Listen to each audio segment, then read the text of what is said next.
Drop those drinks. It's time for Sports Around the Bar.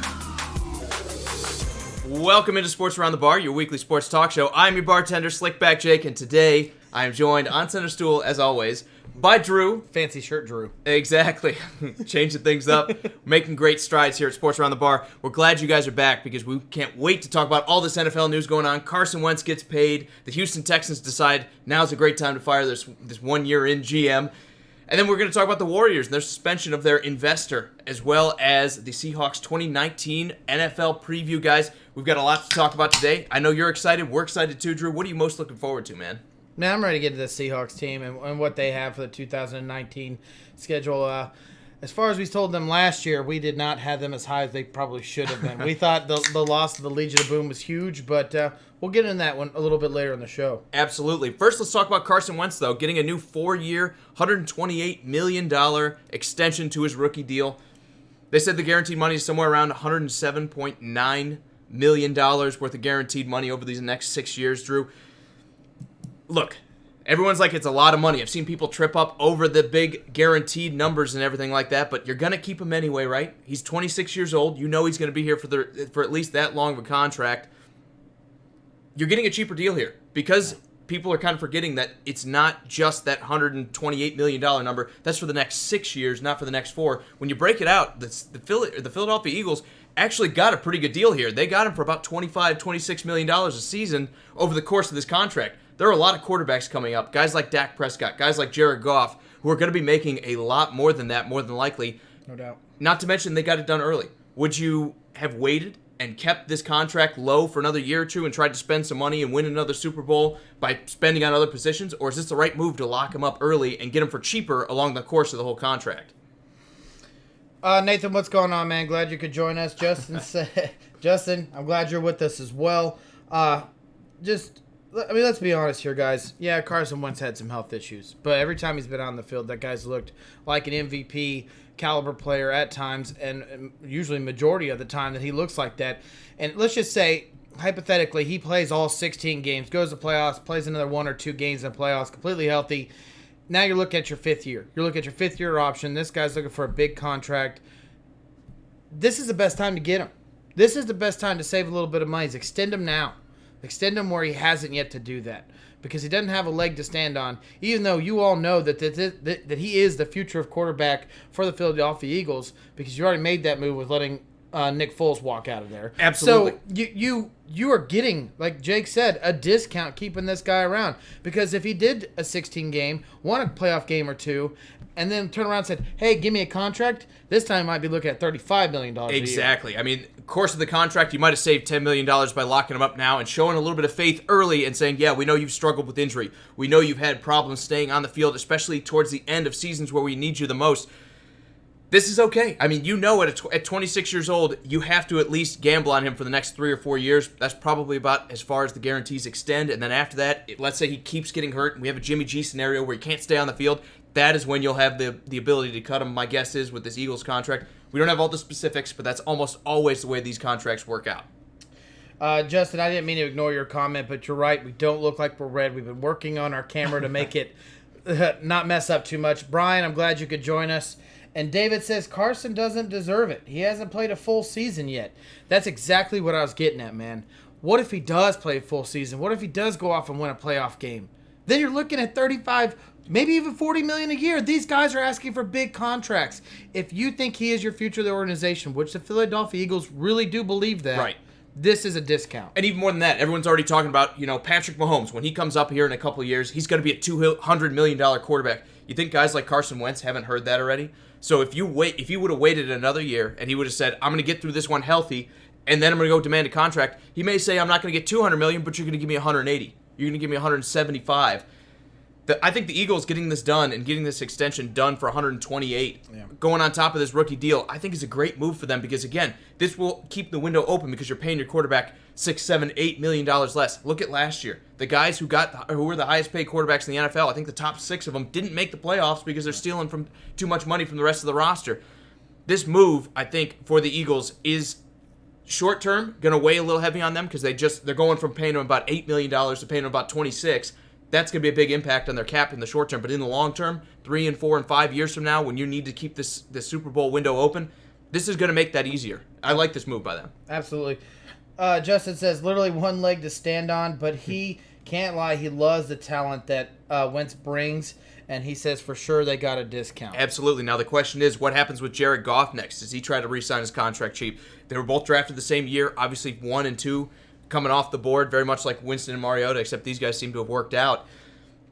Does Jared Goff take a team-friendly deal to say, I want to keep things open with the Rams, or does he try to push his contract further down the line, get the leverage back in his side of the court, and then demand the most money humanly possible from the Rams and just make his payday? I think we're going to learn a lot about that in the coming days, because there's a good chance a week, 2 weeks, 3 weeks from now, we may hear Jared Goff or maybe even Dak Prescott saying, it's time for it's my turn for an extension, and I'll take somewhere near Carson Wentz money. I'll get to what you said here in a second. David goes, honestly, the same goes for Jimmy G. What were the Niners thinking? Well, they were thinking, we don't have a quarterback right now, and this is the chance to get one, so you're willing to sit there and pay the money out, and if he works, that's great. You probably think this guy's good enough to win you a Super Bowl if you put the right roster around him. Do you think that about Carson Wentz? I know the Eagles do. I think you look at the way he played, not this past year, but the year before that when they got hurt. They were absolutely killing it with him.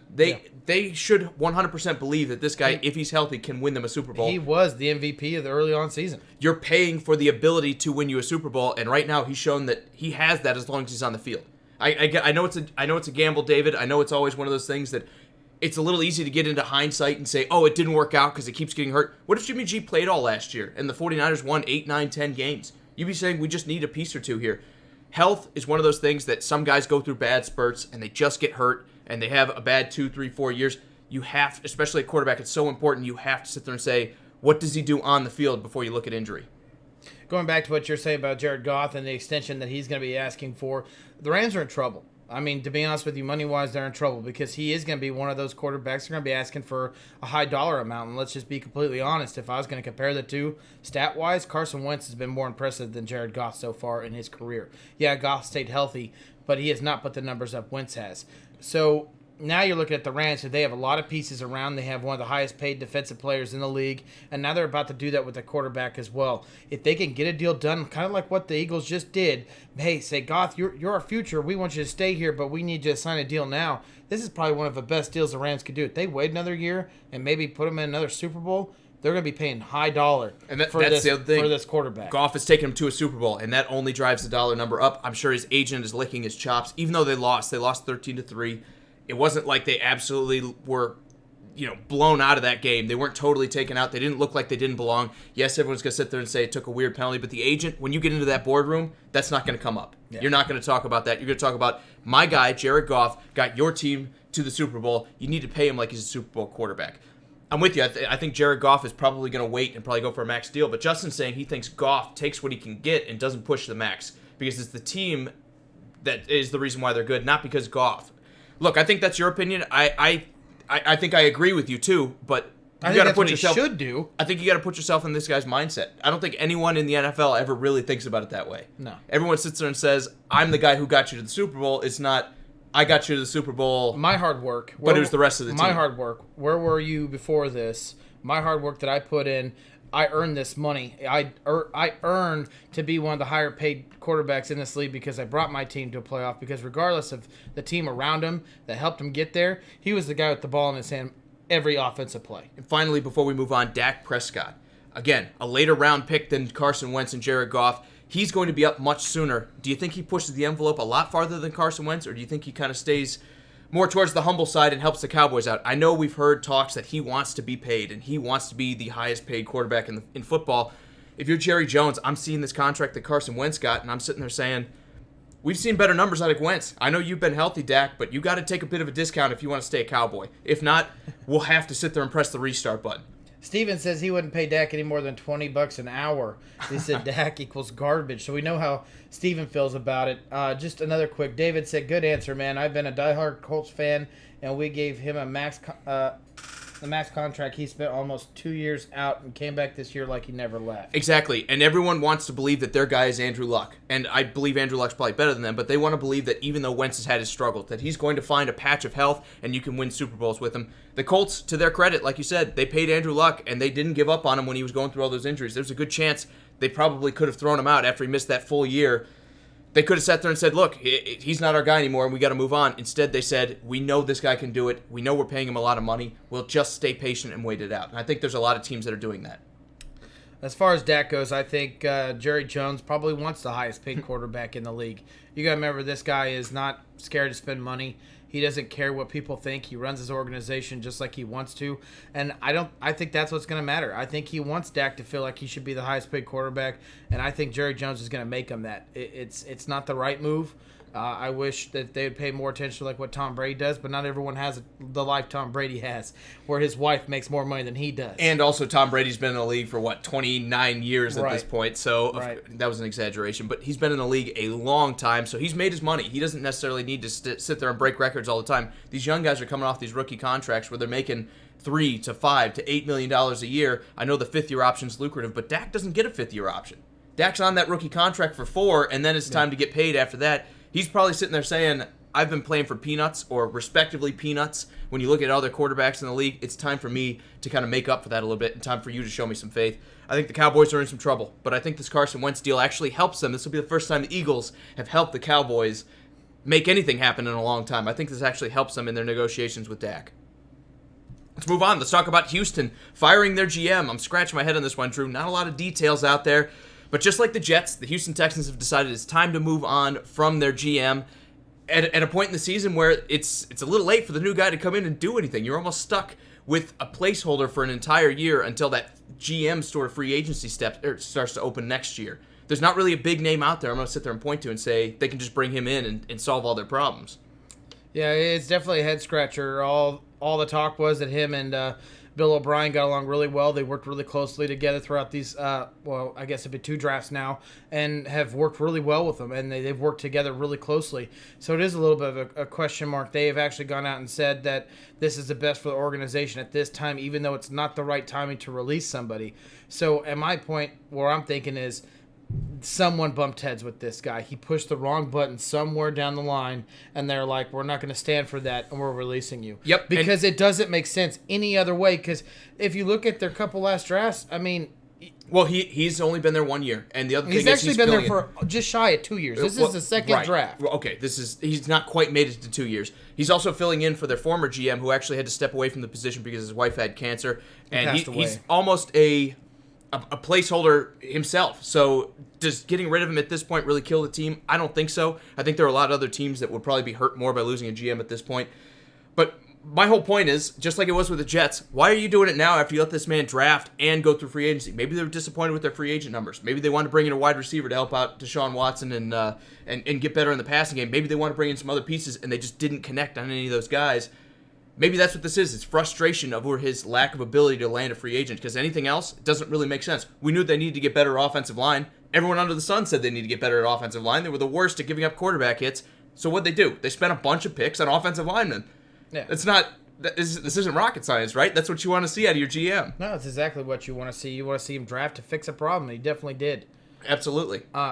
It's a head scratcher. There's no doubt about it. Like I said, I think he pushed the wrong person. And I think we'll also probably hear a little bit more about it in the next week or so. But at least at this point, any kind of dysfunction that can go to the Houston Texans, is okay with me as a Titans fan. It's just a weird time to see GMs start to lose their jobs after you've let them spend all your money and then spend all your draft picks as well. All right. I guess we'll see how they recover going forward. Let's talk about, really quick before we go into the Seahawks 2019 season, the Warriors investor being banned 1 year for his push of Kyle Lowry. And again, Drew, we're talking about we're not talking about a shove. He wasn't trying to hurt anybody. Lowry and he was swore in at tears. him. Okay. He might as well have been in the post game conference. Yeah, that's what I was talking about. He was like crying. Look, here's one thing I will say. I believe this is kind of overreaction from both sides. I think this punishment probably fits the bill. The year suspension is not more than a slap on the wrist. It's sitting there saying, look, what you did was unacceptable, and it is. You don't need to be touching these players. But on the other hand, everyone calling for a lifetime ban or that he needs to sell his part of the Warriors because of this.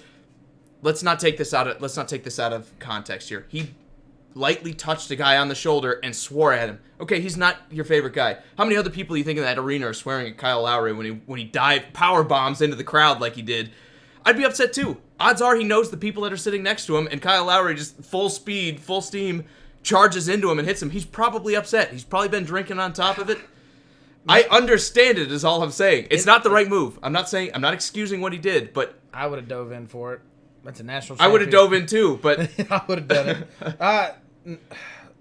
The way I want to put it in perspective is if this was a fan, or let's just say this was Drake, and Drake pushed it, because I know that comparison's going out there because of all the antics he's been doing, or if it's just another fan that sat there and put hands on a player, regardless if it's a shove or whatever, minus helping him get back onto the court, you'd be talking about maybe a lifetime ban. I think the best kind of fan take I had, or one of your guys' take out in the community, was you don't even necessarily have to ban him, just make it where he can't sit in the first 10 rows. I think that would be pretty effective punishment or whatever for a guy that's used to being courtside, everything else, because he's with the Warriors. I think that would be a pretty effective punishment as well. But I'm okay with what they did. A $500,000 fine, regardless of how much money you have, is not a slap on the wrist. And then on top of it, they sat there and banned him for a year, going all the way through the postseason next year. I think this is appropriate. I think this is right about where it needed to be. I was thinking $250K and a year ban.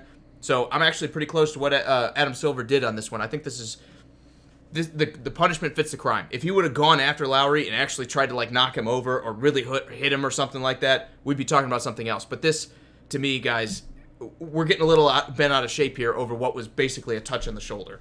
Dude, stop. I'm going to start crying. I'm going to get banned for a year. David said that... I don't have the $500K, Drew. I'm sorry. David said it should have been more than a year, but not a lifetime. I was just comparing that if it was a fan, it would have been a lifetime. I mean, it's just completely honest. That's what happens. That's what happens. One more quick point, and then we'll move on to the Seahawks. I'm sorry. Neil also said rich people always get a lot more leeway. And Justin would like to see Drake be gone forever. No doubt about it, man. That's about the only reason I think anyone's rooting against Toronto is Drake causing all the havoc on the sidelines and everything. But here's one thing I will say. I believe that, going back and looking at this, everyone's sitting there saying he needs to sell the team and he doesn't need to be a part of this organization because he touched Kyle Lowry and everything.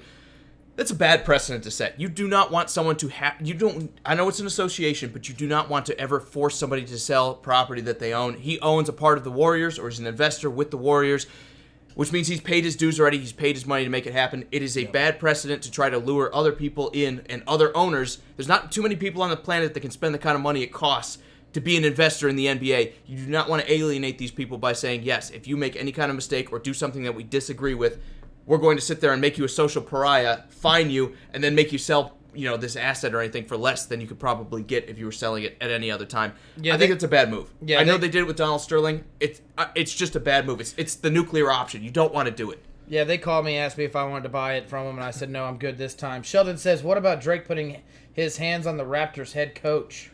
It's a little different because that's your team. And it's all about intent, I think. Obviously, there's negative intent when it comes to Kyle Lowry. Even though he didn't really do anything, there's still a negative intent with it being the other team. I think with Drake, as long as it's your team, was it uncalled for? Yes. But you're not going to suspend a guy for anything like that, right? Probably not. Probably not. Neil says, that's not a good way to look at it, Jake. If you pushed a player, you would have been arrested. It's a terrible call by Adam Silver, and that punishment shows that he's not protecting the players. No, well, protecting him from what? Again, this isn't a hard push or anything like that. I don't think you would wound up you wouldn't have, maybe they would have escorted you out, but they definitely would not. And they escorted him out. He was kicked out of that game. You're not going to jail for a shove like that. You're not. I understand what you're saying. You're sitting there saying because he's getting away with it because he's an investor. I understand that kind of take. But on the other hand, you're not going to jail by touching somebody in the shoulder. And you can do it to me. I know it's the third time I've done it. It's like the fourth. I'm going to punch you when we get done with this. It's not about how hard he shoved. It's the point that he's putting his hands But it is about how hard he shoved. No, it's not. If you're telling me it wouldn't have been different if he would have shoved Kyle Lowry to the ground? Let me finish my point. It is about how hard he shoved him. Let me finish my point. My point is, it doesn't matter how hard he shoved him. It's the fact that that is an opposing player during the national championship he's putting his hands on. If you hurt that player, regardless of what it is, because what if it's a light shove and the chair's leg sticking out, he falls, sprains his ankle, he's done for the season. This is what it's about. It's you don't put your hands on someone. What if you say something mean to him and he suffers a mental breakdown? You can't play these what if games. No, that's different. And it was too far. It was too far. What I'm getting at is there are levels to this. Is what I'm trying to say. I get what Neil's saying. I think both sides of your guys' thing is a little too far. I think it needs to be brought towards the middle of it. I think Adam Silver did do what was right. I do think it fits the crime, but you can't underplay what the push was. You should not be touching these players as an owner or partial owner of an organization of the opposite opposing team, especially during the national championship games. And I'm with you. You shouldn't be doing it if you're a fan, let alone owner. I'm with you on that point. But again, there are levels to these things. Everyone's out there acting like you tried to kill Kyle Lowry or somehow tried to affect him or his play or anything. And Kyle Lowry coming out there saying he was swearing at me, get over it. I mean, how many other people are swearing at you in the arena? They don't have to be nice to you, is my point. Especially for that, I'm like, okay, the NBA's taking this too far. They're being too soft. Go to a football game. I mean, everyone's throwing beer on these players. They're swearing at them all the time.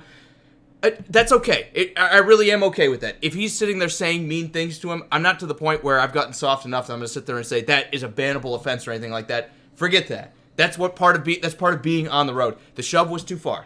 Yes, you should not be touching him. That's way out of line, especially because he didn't land on you. He went out of his way to touch him.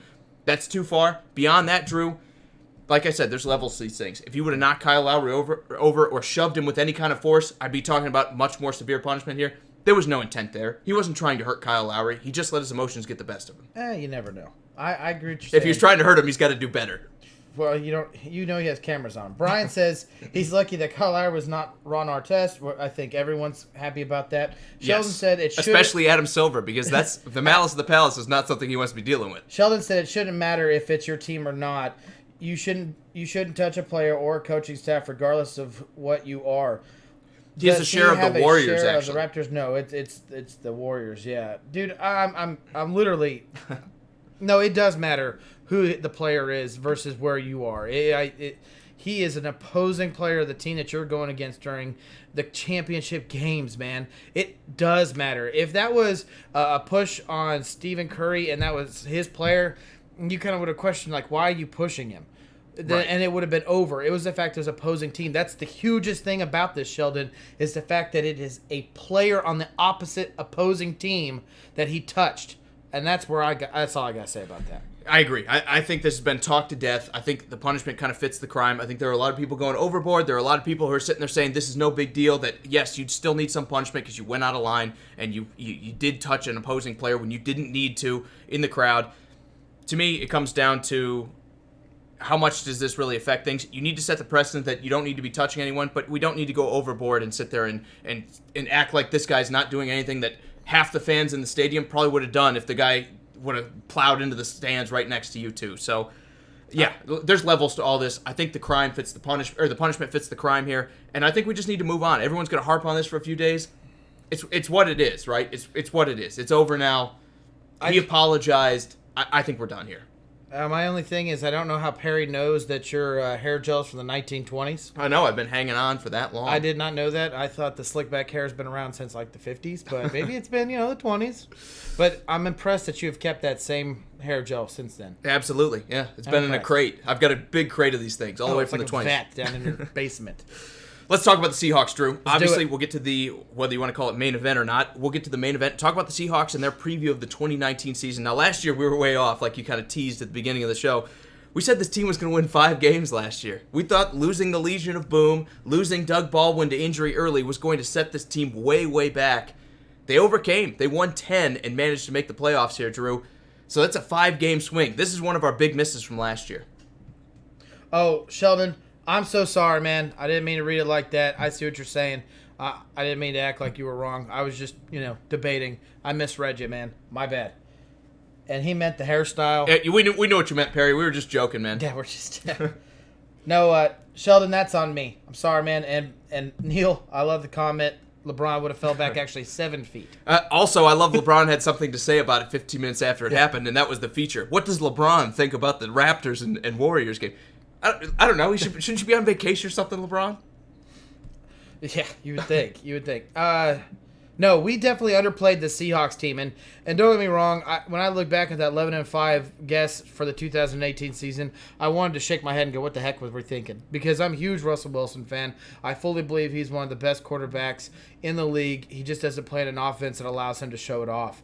But we definitely underestimated this team, and what Coach, I'm blanking on the coach's name right now. Pete Carroll. Pete Carroll has done for this team and organization, and still creating a decent defense and a great offense to push their team in the playoffs. Well, let's talk about that. They had the 18th ranked offense last year, 27th in passing, and first in the running game. This is the best running attack in the NFL, ahead of the Ravens, who seem to want to run pretty much the second half of the season all day long, ahead of teams like the Titans that it doesn't matter what it's going to be, 3 yards in a cloud of dust.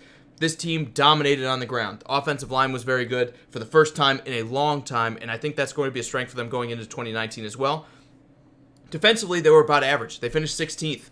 Scoring-wise, they finished 11th, so they kept people off the board a little bit more than the yardage kind of showed. But this is a defense that absolutely stepped up at a time where they were in transition. Losing the Legion of Boom was huge. Everyone was sitting there ready to call this team dead and put the nail in the coffin and say, including us. I think we were both sitting there saying that the Seahawks had a lot of losses and probably were not going to be as good as they were. They had this next man up mentality that we don't necessarily need to have a famous defense to be a good defense. They did a good job of staying relevant for all of 2018, and we think they probably will in 19 as well. Yeah, and not even just the Legion of Boom they lost. They also lost pass rushers and like Michael Bennett. We thought that was going to be a big loss, and you saw people like Frank Clark and Jaron Reed step up to that and help them not be one of the worst teams getting after the quarterback, actually one of the better ones.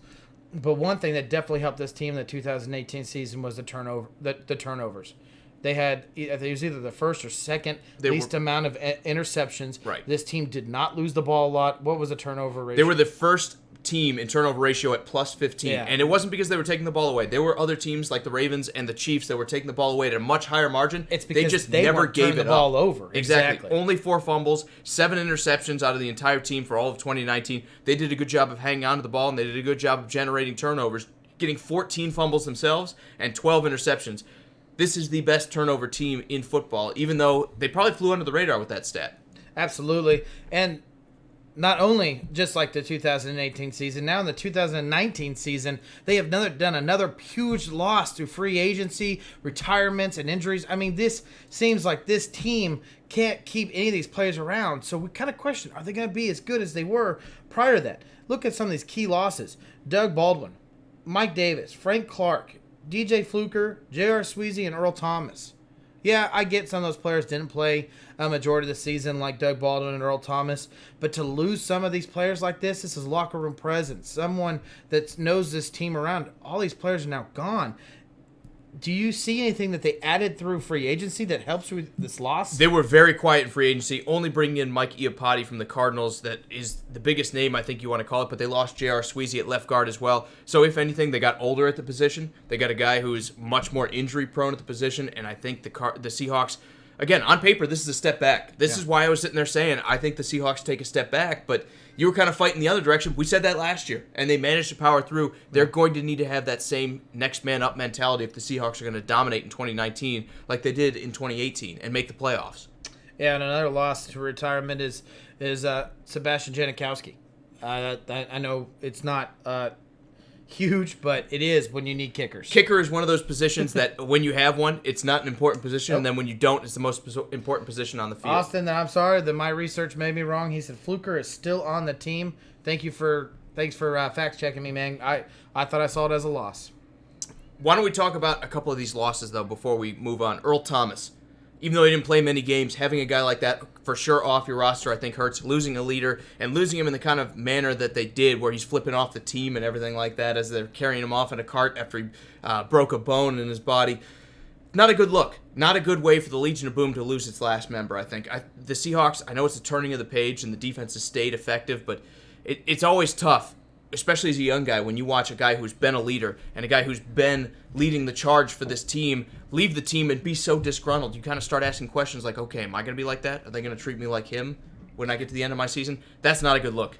It's not a good look. Frank Clark also departing to the Chiefs is going to hurt them in the pass rushing kind of area. They're going to need either their first-round pick, LJ Collier, or somebody else to step up to fill that production. I think Clark was the best guy in their front seven by far last year. It's going to be a big loss. I think they're going to have some questions going into 2019, but they had questions in 2018. They handled it pretty well. Neil says that they will finish third in their division. He said, book it. You know, I agree with you. Frank Clark was definitely their best one to get out their quarterback, and maybe it was because Frank Clark got all the attention, but Jaron Reed, I can't say his name, got 10.5 sacks. That's only 2.5 sacks behind. He actually has 2 more tackles for loss and 12 over Frank Clark's 10, and he was just shy of 3 quarterback hits at 24 than what Frank Clark had. So the question is, can Reed take over all the attention? Because Collier, regardless of what his talent is, he's a rookie. It's going to take him a little bit to get there. So do they believe in Reed after letting Clark obviously go? So. If you're going to trade Frank Clark, I know he was sitting there talking about holding out after they tried to franchise him, but if you're going to let a guy like that go, who, even though it was a contract year, led your team in sacks, led the charge on the front seven. If that's going to happen, you absolutely need to believe in the guy that's going to sit there and replace him. You need to have a backup plan. I think you're absolutely right. I think they believe that they're going to be able to move on without Frank Clark and be able to survive because they got a haul out of the Kansas City Chiefs, but they kind of kicked the can down the road a little bit and made it future picks as well. Yeah, absolutely. Austin says he's going to miss Earl Thomas for sure. He did say he wants to resign and end his career and retire as a Hawk. Yeah, but he also wanted money, and they weren't willing to give it to him. Not to mention, like I said, flipping the team off as he's getting carted off and everything. There's bad blood between him and probably Pete Carroll, if not somebody else in that organization. Pete says I wouldn't expect him to come back and play. Pete was a complete... his character just shows greatly when that happened. And that was all the questions after that game, and he said he can understand his frustration. Absolutely, and that speaks character of it, or words of his character. Well, let's move on and start talking about the schedule if you're ready, Drew. Let's do it. Let's talk about Week 1 because they're going to play the Bengals at home. This is the kind of game you want to start the season off with, where you're getting a team that's definitely still trying to figure itself out, still trying to rebuild. The Bengals have a good offense. It may be a bit of a test for the defense here, but this running attack should be able to just devour the Bengals front seven. This is the kind of game that, as a Seahawks fan, you want to get the ball started rolling early. This is how you do it. Yeah, absolutely.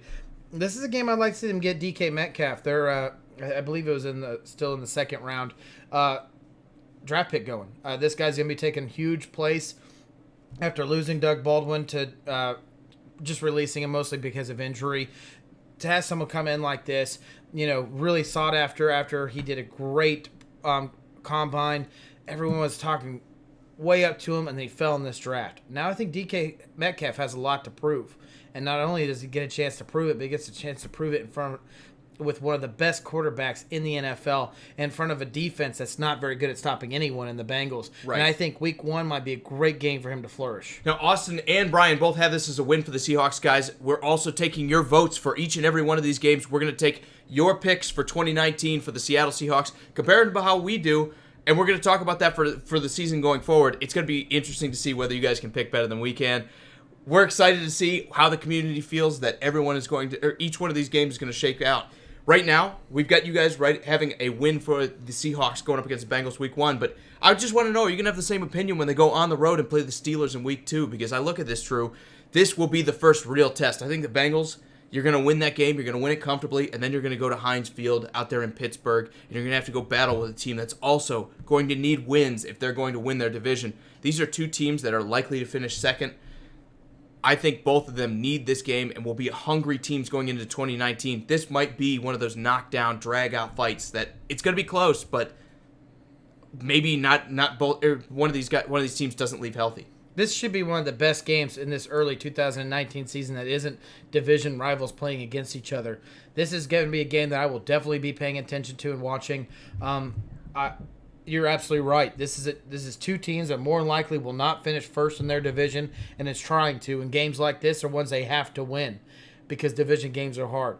So when you find an opponent that you're not used to playing, especially when it's an AFC conference, you need to win this game. And this is a game that the Seahawks are wishing it was in front of the 12th man. But I think because they're going to Pittsburgh, I think that's where they're going to lose this because these two teams evenly match up.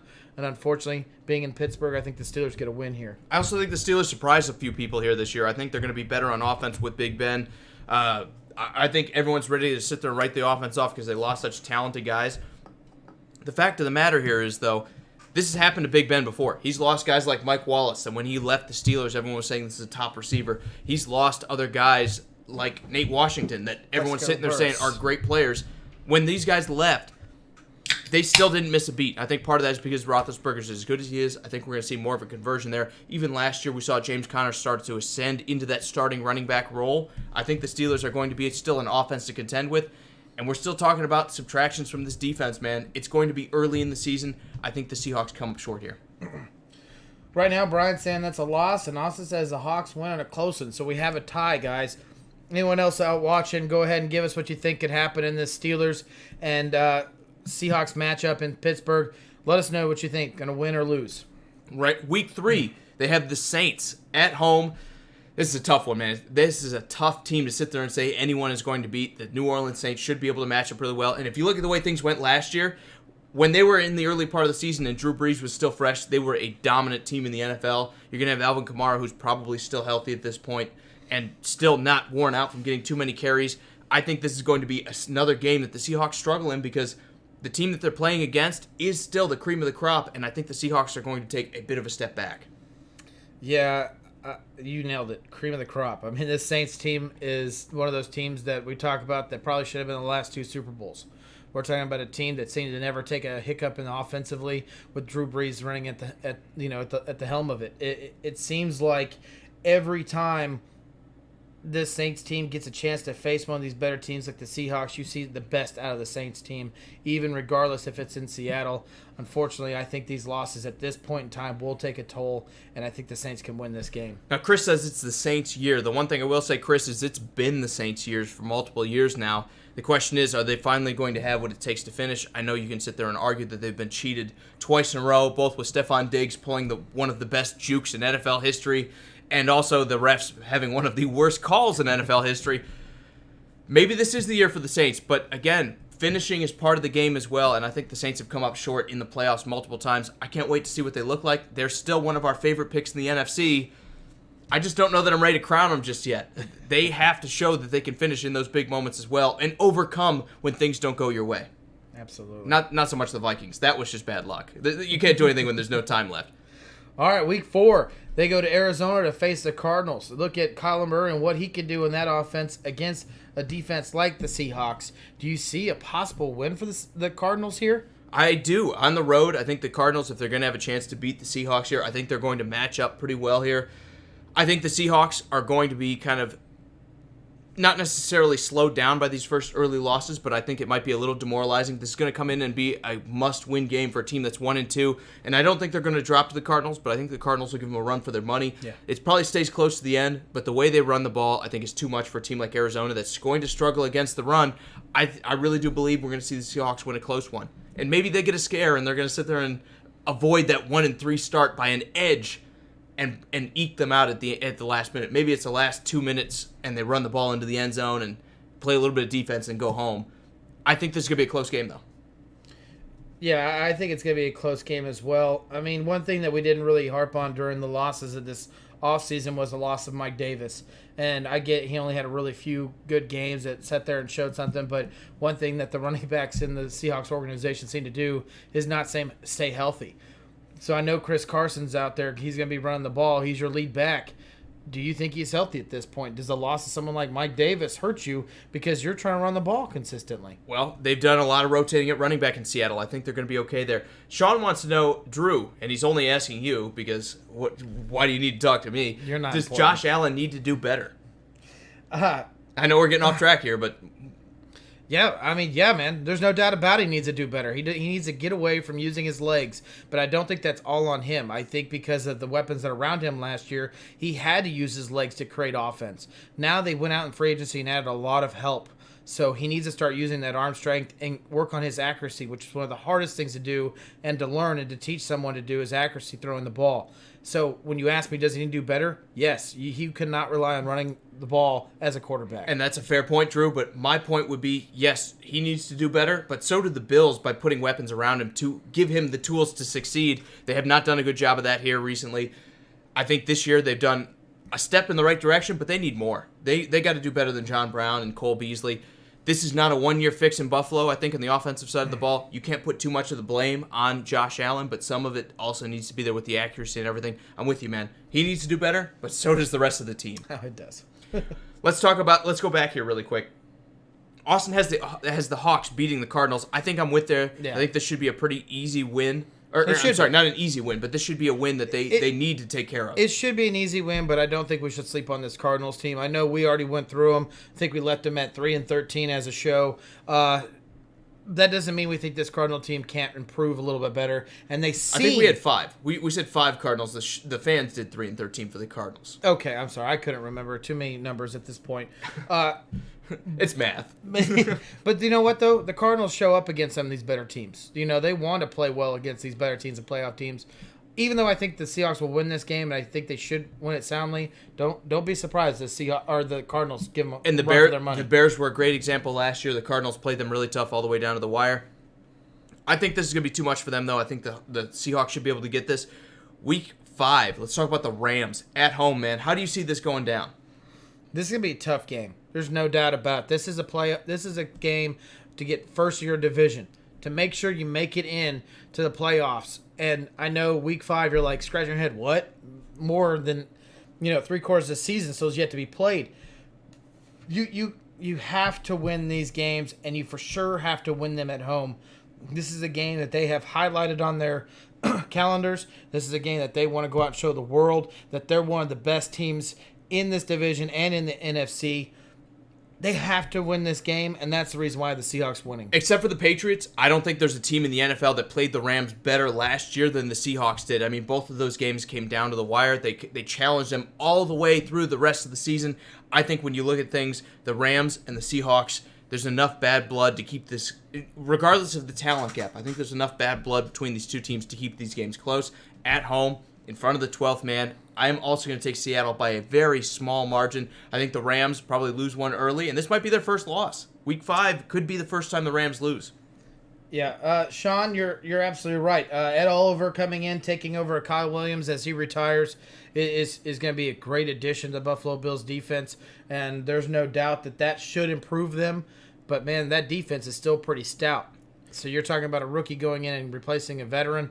Hopefully he's all that he's cracked up to be throughout the draft. You always hope you get that kind of turnover, but until you see it, it's hard to sit there and pick. So many guys are sure things going into the NFL and then don't live up to their hype. I think Ed Oliver is still a good pick. I think that the Bills will be in a good shape to be a good defense in 2019. The question to me, though, is what is the offense going to look like? They've done a little bit to address it. They've worked on the offensive line. They've worked on the receivers. We'll see how it goes, Sean. I don't know how to sit there and I can't sit there and tell you the offense is going to be that much better, but they should improve some. Should be. They should improve some. Yeah. And then going back to really quick here, Austin says it's going to be a close win. It was close last year, and he thinks the Hawks got better and the Rams got worse. I can't say I think either one of these teams got better. I think the Rams probably got a little bit worse, and the Seahawks probably got a lot worse when you look at some of these subtractions without really significant additions. I think the Hawks are still going to be a good team. They're still going to man up. They're still going to be just as tough as they were in 2018. I can't sit there and point to a single spot, though, where I'm like, yeah, they got better by bringing this guy in, though. I guess my question is where do the Rams get worse? What, Sue's gone? LaMarcus Joyner, gone. I really, know they brought in Eric Weddle, but LaMarcus Joyner leaving is a big deal. I think there's a reason they franchised the safety. They're also getting cut back. He is the key point to that offense in the passing game. True, and they had him for the first half. So much better. They connect so much better together than Woods or Cooks does. So you're talking about your best option, your passing game coming back. Yeah, you got Gurley a little banged up, but now you know not to overrun Gurley. The defense, man, I get it. The defense had all these superstars. You'd sit there and go, man, this is one to be the greatest defenses ever put together, and guess what? It wasn't. So you're talking about taking some of these pieces away. Does it make the defense worse? I don't know. Yeah. Aaron Darnold's still the best player in the NFL. Yeah. Eric Weddle is still a great safety. And Joyner, he could cover really well, but he wasn't running up and stopping anyone in the run. Guess who's not doing that? Eric Weddle. Eric Weddle's not going there to pop anybody in the line. He absolutely will. No. Eric Weddle's there to play coverage. Just like LaMarcus Joyner was. I still think it's a good replacement, but you're not getting equal. You're not getting par here. You're not replacing a 26-year-old LaMarcus Joyner with 35-year-old Eric Weddle. I do believe it's still a step backwards. On top of it, they lost Nakamada and Sue. I think they're going to have some issues on the interior of that defensive line. I agree with you. Cooper Kupp coming back is a big deal, but they had Cooper Kupp in 2018. He just got hurt. There's no guarantee he plays all of 2019, so I can't really sit there and say they got better because Kupp is going to be healthy. They had a good 8 games with Cooper Kupp, right? And then he got hurt, and we saw them decline a little bit on the offensive side of the ball. That's still the same team in my mind. I think the Rams have taken a marginal step back. I think the Seahawks have taken a marginal step back by losing some of these guys. I don't see it as a marginal step back for the Rams at all. I'm sorry. I just don't see it. I get it. Well, Sue's gone. Joyner's gone. I get it. But where did you sit there and go, man, that defense was so great. To lose these players is a terrible loss. It's loss. another year on Aqib Talib. They still have Marcus Peters on the roster, who struggled mightily last year. They had a draft that covered a lot of these losses. Okay, you're replacing Aqib Talib overnight? No, Talib is still there. Yeah, but he's a year older. He's 33 now instead of 32. How many 33-year-old stud cornerbacks exist in the NFL? Everyone is a year older. We're off. Well, that's true. Exactly. There's the natural decay. I just will the question not allow do you bring in a young guy us to sit there and say that the free agency made the Rams a worse team. We'll talk about this in the Rams episode. I will agree episode, with the Super Bowl hangover. I will fully agree with that. I think that is a real thing. The only team that doesn't ever seem to be affected by that is the New England Patriots. But I can't sit there and say the offseason made the Rams a worse team. I'm sorry, I can't say it. It's hurting me to sit there and go, I agree with you, because I don't. Well, they are worse. You can agree with me. It's okay. No, they're not I don't. the same team they were in 2018. You don't know everything. But we'll talk about that. We'll talk about that when we talk about the You Rams. know 99.9%, but not this one. This is the 0.01? Yeah. Okay, I can give you that. We'll talk about the Rams more when we actually get to their episode. Sean saying Lamar Jackson needs to do better, and also the Giants need to do better. We kind of agree on both of those points. Yeah, absolutely. Let's talk about week 6, though, when they go on the road, the Seahawks, that is, and go and play the Browns. I know we talked Rams for about 30 minutes there. It's fine. When the Seahawks go on the road to play Cleveland, is it too early still for Cleveland? Is 6 weeks enough to get on track? We have this as a loss down for the Seahawks, but this is one of those games where I really think we're going to find out what the Cleveland Browns are actually made of. They're going to play one of those teams that, kind of like the Ravens, always seem to find a way to be good regardless of who's on the roster. We sat there and threw our hands up last year and said the Legion of Boom is gone. This defense is done. Yeah. They've seen their best days. They were still okay on defense. They were still able to run the ball. They reinvented the offensive line. They stayed good in the NFL, which is almost impossible to do for as long as a span as the Seahawks have done. Can the Browns win this game? Yeah, I mean, this was a toss-up game. We sat there and we talked about this game for a while during off-air. We didn't really know what to put this as, because we believe what the Browns did through offseason and additions, through trades and all that stuff, that they became better. There's no doubt about it. This team should be better.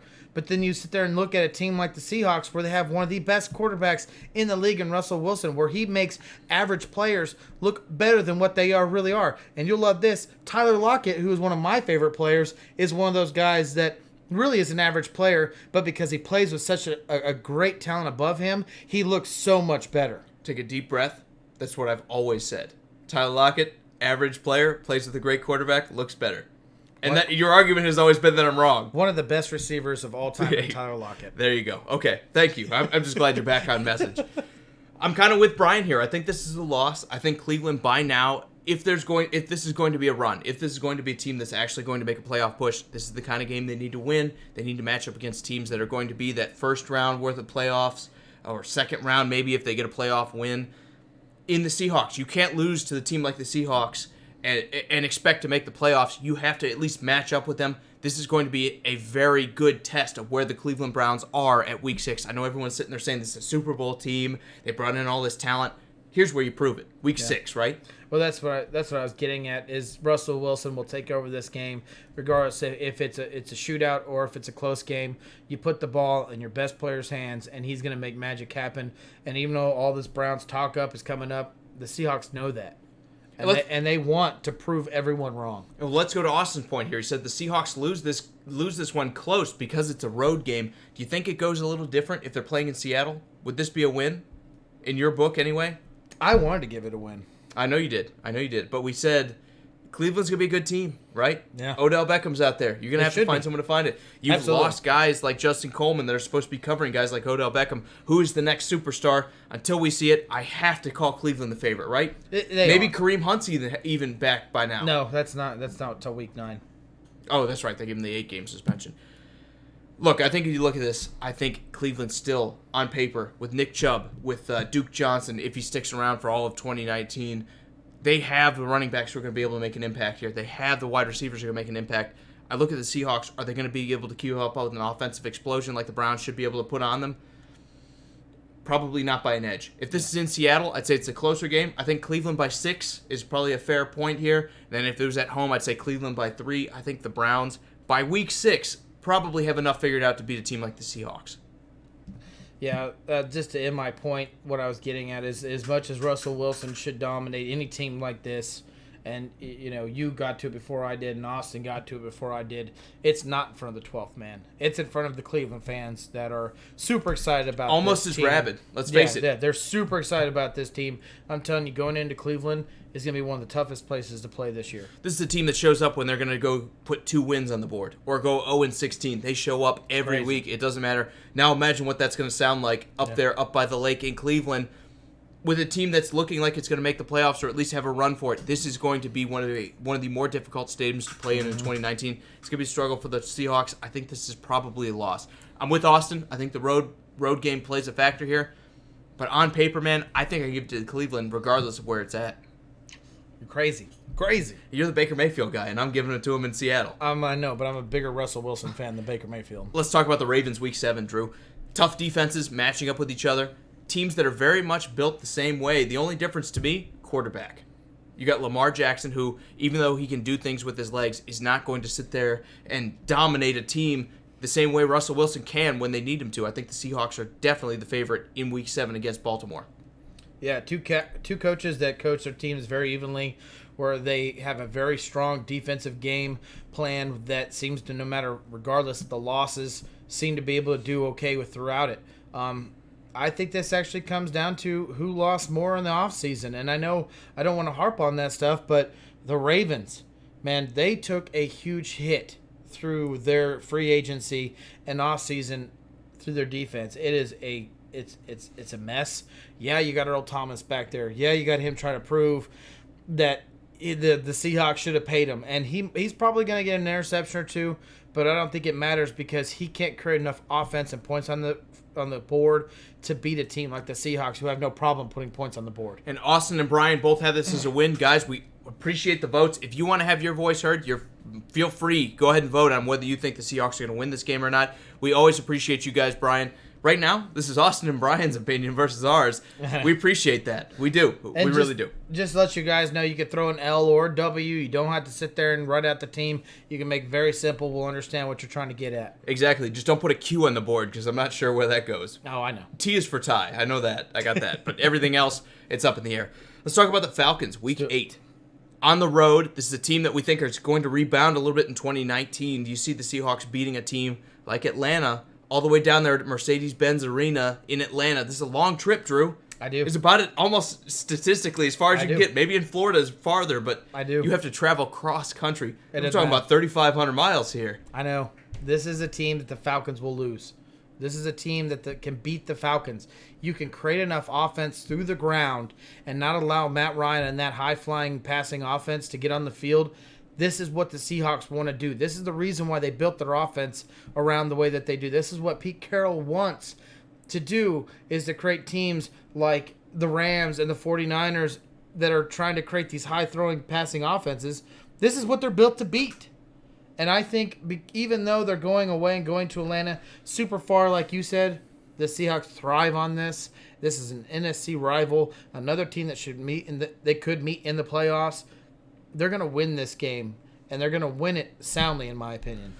I think it's the other direction. I do. I think the Falcons, if they're healthy, last year we saw them get banged up by injury and fall apart as a team. I think this team is going to be one that struggles against a Falcons team that can throw the ball and play a lot of offense. The defense should be better. I want to talk this into a loss for you, but you won out. You said this is a win. I'm willing to give it to you. I think the Falcons are going to be a very tough tough challenge for the Seahawks. If they can get it done, though, this is the kind of game that puts you into the playoffs in the NFL. You need to match up with guys that are on your level. The Falcons and Seahawks, to me, are on the same level, just behind league leaders like the Rams and the Saints in the NFC. Sean, you said the Eagles have not been doing good at all. Man, I don't know if I can agree with that, man. You're talking about one of the most complete rosters. They were losing a Didn't have a run game. They went out and got Jordan Howard. They just signed their quarterback up for the next 6 years, or another additional 4 years on their 2 years left. Go look at the guys that they have locked down for 3 years. They have a long list of top quality players, guys like Kelsey, guys like Alshon Jeffrey, guys like now Carson Wentz. I think if you look at it, the Eagles are going to be one of those teams that are dangerous for the next couple of years. But we'll talk about them a little bit later. We will. Let's talk about the Buccaneers in Week 9, because just like the Falcons should be a challenge, there's not a division full of challenges in the NFC South, right? This should be where you bounce back. Win or loss in Atlanta, you got to beat the Buccaneers at home if you're Seattle, right? Yeah, you got to. I like Bruce Arians. I like what they did during the offseason and their coaching stuff. There's not enough on this team that sits there and goes, this team can put up points against anybody. And they possibly could score a little bit because they do have Mike Evans, who's one of the most underrated players in the NFL. But the Bucs just don't have it. The Bucs just don't have what you need to be a playoff team. And is that you? That's me. Okay. Sorry. Keep going. No, you're good. And their defense is atrocious. And you look at how the Seahawks team can put up points through the air or on the ground. It doesn't matter. They're putting up points, especially against a defense like the Bucs. My point before I got interrupted was when you look at this Bucs team, by me, but on repeat, is it's not a playoff team. It's not, and the Seahawks are. There is two different style of teams being played right here. It's a team trying to figure itself out, and it's a team that's looking to go to the Super Bowl. I'm with you. And with that, the Bucs lose. I'm absolutely with you. And don't get me wrong, the Bucs are my NFC team here, but I don't think they're going to be able to match up with a team like the Seahawks. This should be, I don't want to call it a massacre, but when you can't guard the run, and Nakamine Sue, who's taken a decline, is the best player in your front seven at this point, with Pierre-Paul most likely out, Gerald McCoy cut. The Buccaneers are going to struggle in Week 9 against the Seahawks. This is going to be ground and pound central, and we're going to see this game get ugly. Jameis Winston's going to do what he can. It's not going to be enough. The Buccaneers are going to lose on the road here. Let's talk about Week 10. 49ers on the road, division rival. Do you see a big change here? This is a team that likes to play the Seahawks tough. There's no doubt about it. It's one of those teams, and if Jimmy G is healthy, that they have a good chance of winning this game. And I think because that they're in front of their fans, and if Jimmy G is healthy, they're excited to see this team play. Their defense, I think, is going to be better than what it was last year with the additions of D Ford and what they did through the draft with, like, Nick Bosa. I think this is a game the 49ers can win. I don't think they're going to win on the road. I think this one at Seattle is going to be a tough game. Do they match up with them? Yes, it's in division, which always seems to be a little more chippy. But if Jimmy G is not healthy in this one, write it off. The Seahawks are going to ground and pound. They're going to beat up. On the other hand, they've worked in the defensive line, right? The 49ers, they've spent more than probably any other team in the NFL on this defensive line. Nick Bosa is the newest addition. That's paid not only money, but also future picks. Exactly. They decided D Ford, this is Nick it. Bosa, they have tried to spend as much as they can to get better on the defensive front, more than any other team in the NFL. They're still going to lose in Seattle. I don't think a backup quarterback, and I expect a backup quarterback to be playing at this point in the season, is going to be able to go into Seattle and match up with the Seahawks. I think Russell Wilson will probably have to do this one through the air, but I do believe this probably winds up being a win for Seattle at home against a team like the 49ers that are going to be one-dimensional when Jimmy G's hurt. This is in San Francisco on Week 10. They play them in Week 17 at home, so it is away. And Sean, I do like that it doesn't matter to Austin. He's saying lost, but then he's like, is it at home or not? Sean, we do talk about baseball. We don't really get heavily into baseball games. There's just too much information. We do 3 shows a week. We try to really talk. By the time we're talking about it, it's over. Yeah, we try to stick with all what's going on in up-to-date news, but our bread and butter is NFL, buddy. Absolutely. Week 11, they have a bye. The Seahawks come back on Week 12 and face a team like the Eagles. This is going to be another one of those true tests here, isn't it? It's a W. Yeah, this is going to... I don't know. I wonder if they see us and we're just sitting here staring at the camera. No, they don't. No, they don't.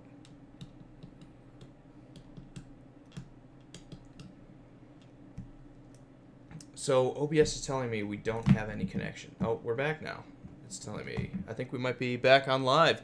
Welcome back if you can see me. If not, also let me know because... Nope, we're back.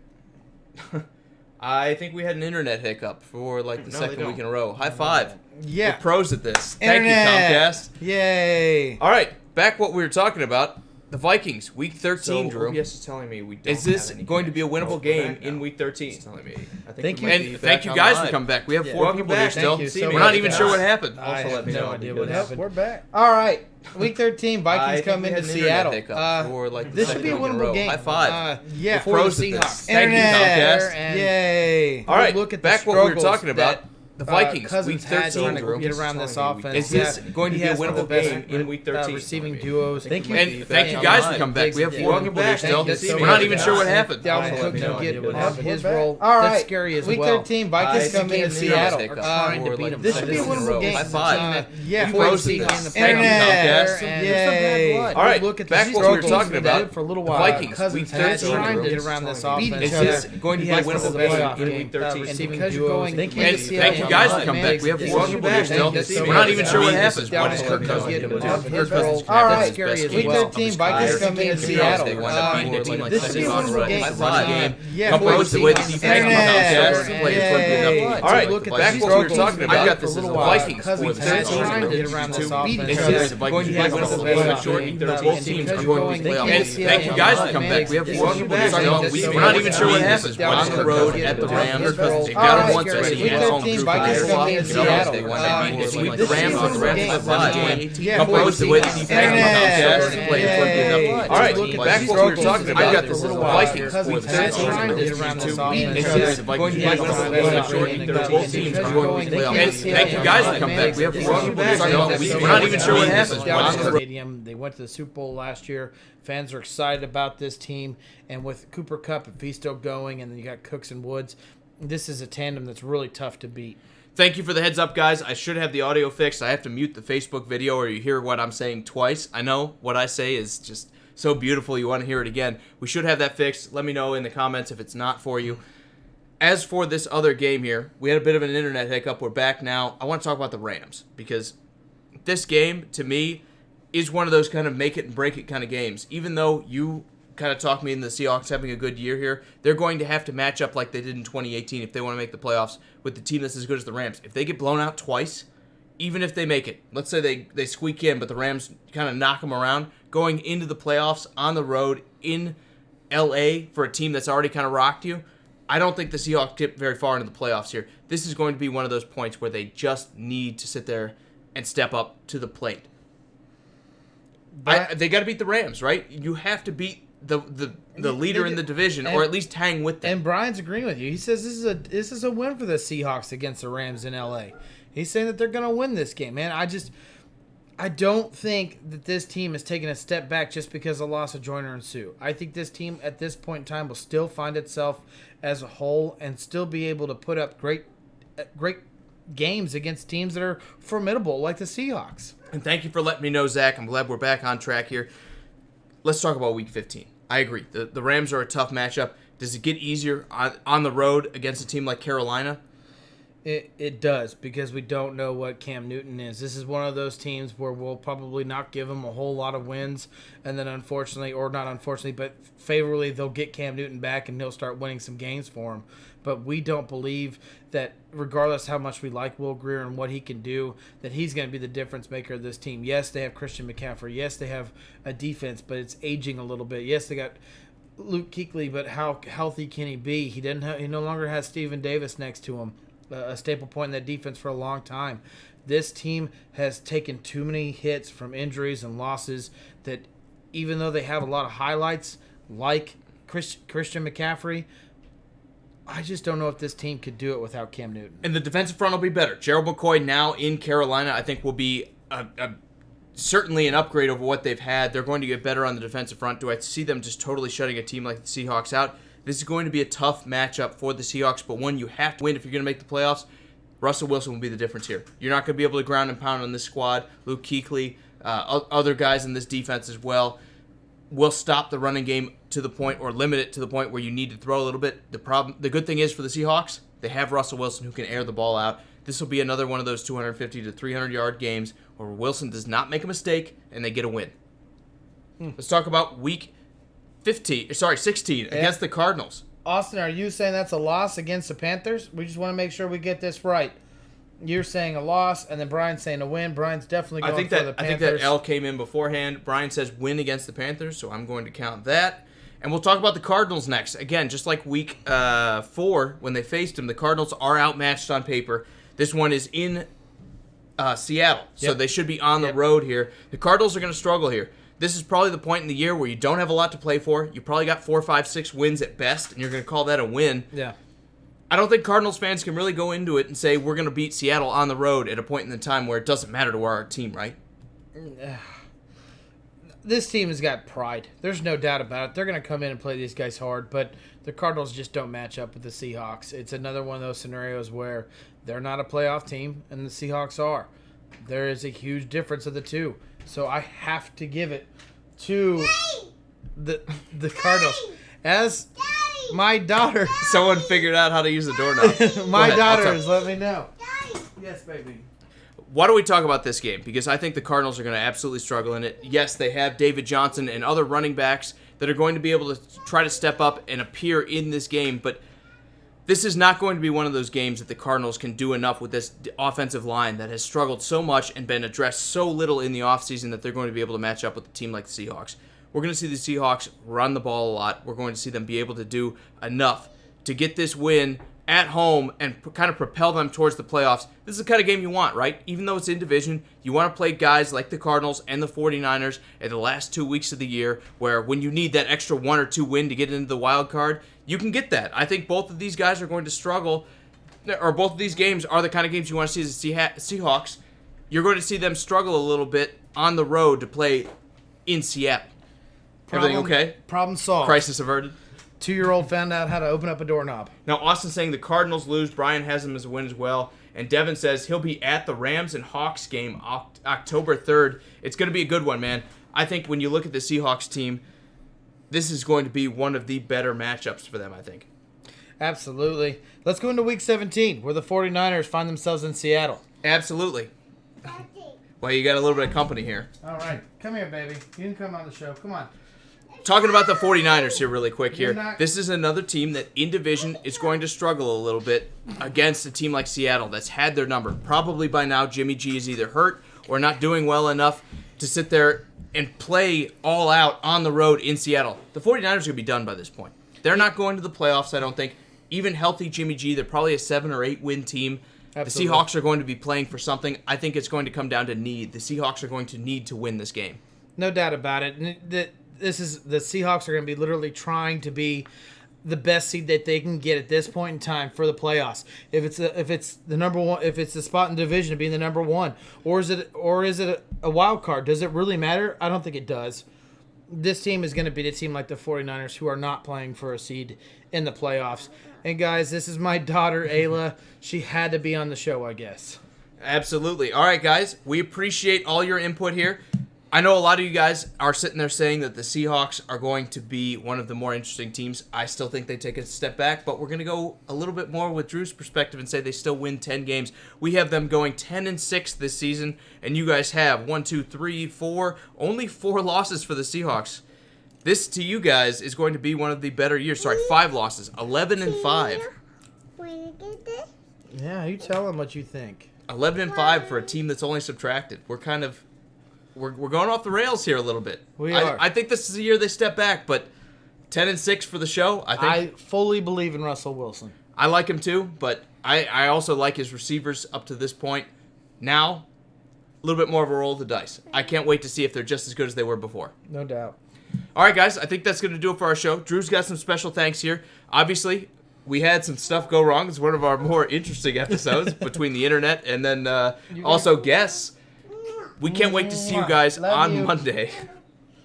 Can't wait to see you guys on Monday. Drew's got some special thanks, though. Guys, thank you so much for all your comments, likes, and shares as the camera just got hit by my dog.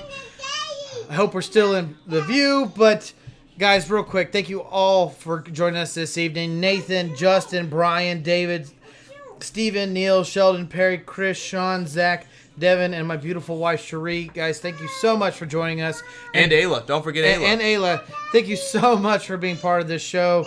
And I appreciate everything that you guys have done to make us still keep going. I mean, you guys are the reason why we're here. We love talking sports with you. We love doing this show. Absolutely. Brian's saying 10-6. Devin's got 11-5. I think both of you guys are a little optimistic. I think this is an 8-8 season for the Seahawks. 10-6. But that's okay. We agreed on 10-6. So for a show, we're going to say 10-6. Yep. For Sports Around the Bar, we'll be back on Monday. Hopefully, all the way through this time. There's Jeremy right at the very end. Hey, Jeremy, we never miss you, guy. We will see you back on Monday. We're going to be talking about the NFL as well. I'm not sure what team is on the block. We can't wait to see you. We're going to talk about that and everything else going on in sports. So for Sports Around the Bar, I am Jake. This is Drew. You met Ayla now. Yeah. We'll see you then. See ya.